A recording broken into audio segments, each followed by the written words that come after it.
நீ சொன்னா அவ அப்படியே கேட்டுருவாளானா? உனக்கு முன்னால அம்மா பாஞ்சிட்டு வந்து நிப்பாங்க. அவங்க சப்போர்ட் இருக்கிற வரைக்கும் அவகிட்ட பேசுறது யூஸே இல்லனா. அப்படின்னா அந்த ராஸ்கல தான் முதல்ல பொளக்கணும். இன்னைக்கு பார்ட்டி கூட்டு போனவன் நாளைக்கு என்ன பண்ணுவான்னு யாருக்கு சுதா தெரியும்? பிரச்சனை அந்த அளவுக்கு போகிறதுக்குள்ள அவனை 2 தட்டு தட்டினாதான் அவன் அடங்குவான். அண்ணா, அவன் அடங்குறான்லாம் எனக்கு தெரிஞ்சு இல்லனா. அவன் மேல கைய வச்சு பூமராங் மாதிரி நம்மளதான் பாதிக்கும்னு நான் தான் சொல்றேன்ல. அதுக்காக அவனை சும்மா விட்டுற முடியுமா? யாராவது ஒருத்தர் அவனுக்கு பாடம் கத்து கொடுத்து தானே ஆகணும். சுதா, அவன் வீடு எங்க இருக்குன்னு சொல்லு, இல்ல அவன் எங்க இருப்பான்னு சொல்லு. அவனை அடிக்கிற அடியில இனிமே யாருக்கிட்டையும் வாழாட்ட முடியாத அளவுக்கு பண்ணிடுறேன். அருண், அதெல்லாம் ஒண்ணும் வேண்டாம், நீ அமைதியா இரு. அத்தை, கல்பனா கிட்டையும் பேசக்கூடாது, அவனையும் எதுவும் செய்யக்கூடாதுன்னா இதுக்கு என்னதான் தீர்வு? நடக்கிறது நடக்கட்டும் சொல்லிட்டு கையை கட்டிட்டு வேடிக்கை பார்த்துட்டு இருக்க சொல்றீங்களா? அருண், நீ சித்ரா கிட்ட தனியா பேசி பாரு.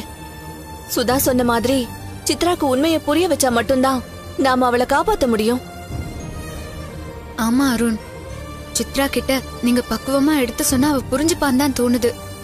ஆனா தடவை அவ கேப்பான்னு நாம எதிர்பார்க்க முடியாது. திரும்ப திரும்ப பேசிதான் அவளை நம்ம பக்கம் கொண்டு வர முடியும். அருண், நாளைக்கே முடிஞ்சா கொஞ்சம் பேசிருங்க.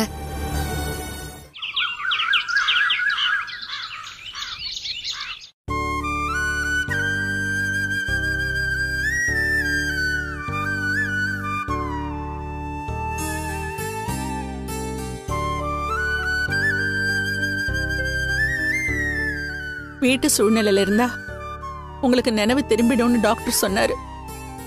ஆனா அப்பப்ப நினைவு வரதும் போறதுமா இருக்கவே தவிர பழைய மாதிரி நீங்க தேறி வரலையேங்க.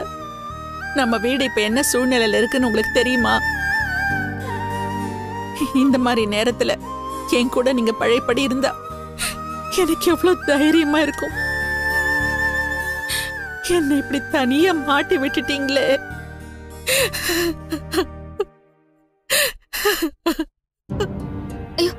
சொல்றது கேளு. வா. நீ வேண்டாம், நீ ப்ளீஸ். நீங்க இரு, நான் அத்தையை கூட்டிட்டு வரேன். இரு.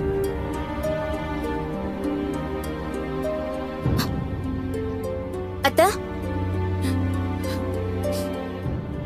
உங்ககிட்ட கொஞ்சம் பேசணும். இருமா வரேன்.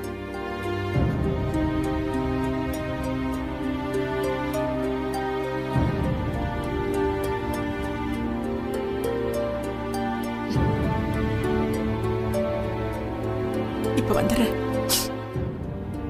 அத்தை, அது வந்து என்னன்னா, நீரு. ஏய், நான் உன்னை காலேஜுக்கு அனுப்பலன்னு உடனே கல்பனாவை சப்போர்ட் கூட்டிட்டு வந்துட்டியா? இவ சிபாரிசு பண்ணா நான் உனக்கு சம்மதிச்சிருவேன்னு நினைச்சியா? அத்தை, அவ என்கிட்ட எதுவும் சொல்லல. அவ அழுதுட்டு இருக்கத பார்த்து நான் தான் விசாரிச்சேன். நான் தான் உங்ககிட்ட பேசுறேன் வான்னு கூட்டிட்டு வந்தேன். இத பாருமா, இதுல பேசுறதுக்கு ஒண்ணு இல்ல கல்பனா. கொஞ்ச நாளைக்கு இவ காலேஜுக்கு எல்லாம் போக வேண்டாம். ஏன் அத்தை அப்படி சொல்றீங்க? என்ன கல்பனா, ஒண்ணுமே தெரியாத மாதிரி கேட்டுட்டு இருக்க? இவ மேல பரிதாபப்பட்டு ஃப்ரெண்ட்ஸோட சந்தோஷமா போயிட்டு வரணும் தானே அனுப்பிச்சு வச்சோம்.